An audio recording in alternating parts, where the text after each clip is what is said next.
Park in memory of Emily Perry. So my hope was to incorporate those three different elements and tell one story. So if this was a book, I feel like it has 3 chapters. So I want to give you a little insight into my perspective of those 3 chapters. Starting with culture, I could have started with learning how to ski on the lake when I was 8 or watching my dad sail, but I knew the story had to go much deeper to honor the land and to honor the water and to the people that lived here before this land was a state park or North Carolina. I had to represent something that went much farther back. This canoe model is a representation of a real canoe that came from this lake that is 900 years old. If you can see it in person at the Waccamaw State Tribal Office. I went there and took pictures and tried my very best to capture exactly what it was like. It was hand carved. The real canoe is 28 feet long. It's the length of this whole room. This is a third of its scale. Not only is this a story of the past, but it's a story of the present. If you look closely within the wood grain, there's a quote that says, "Our only desire is to be accorded the same convenience and necessities our neighbors enjoy, the Waccamaw Sioux tribe."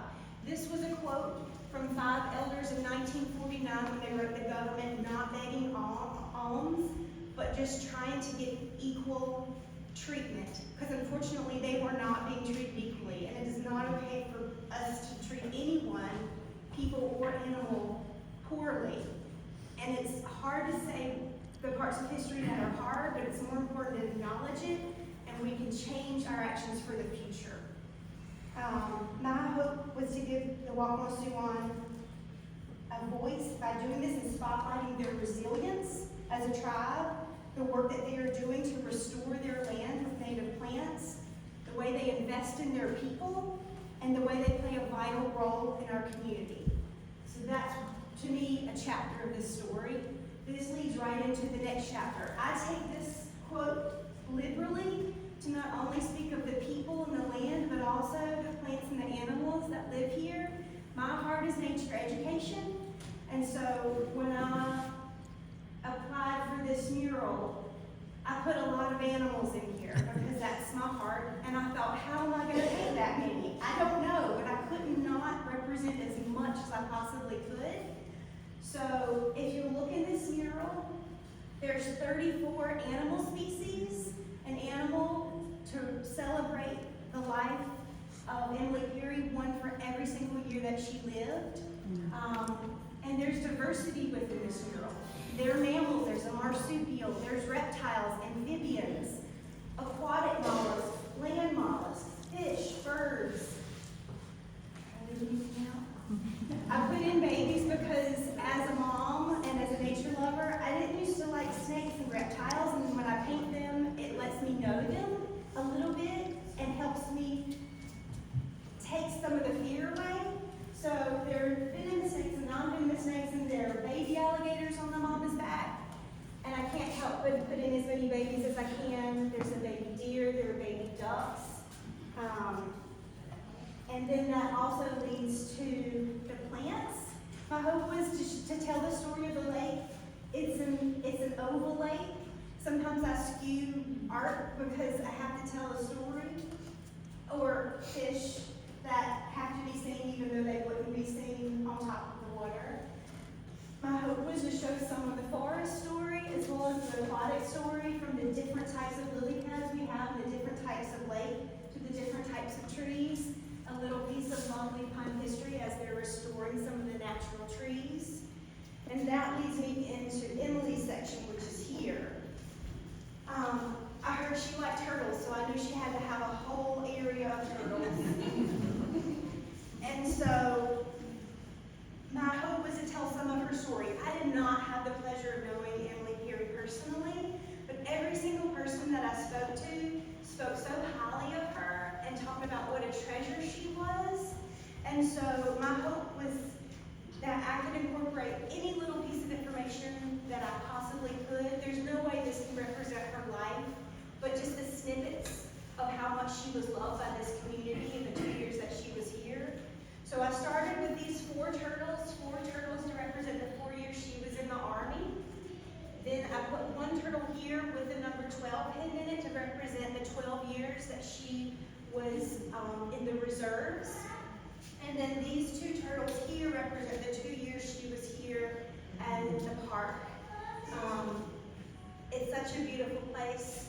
And this last turtle, I heard she liked lighthouses. This is not a lighthouse, but I'm a butterfly person, and I feel like to have a little nod of metamorphosis and light and love. Within this butterfly, you'll see her badge number. Within this turtle, we have Emily Rebecca Perry, and the year she was born, and the time she spent here on earth sharing her life with everyone. I heard she had a brown dog she loved, and I also had a brown dog I love. So right beside it, hidden in this turtle, is Maxie for her dog. I heard she loved black bears, and I'd already had my 34 count, so I knew I had to add a black bear without adding black bear. So hidden in the shadows of the water, there's a black bear walking with a little brown dog, because she loves to walk with Maxie in these woods. When I sat in this room 3 months ago, I looked at a blank wall and I asked myself, what should be here? And it's not even asking myself, I asked the wall. Anytime I'm at a space, I try to keep the client in mind. The client is the land, the water, the Waccamaw Swan, it's Emily Perry. And what was impressed upon me, the words that needed to belong on this wall were "you are not alone." And I hope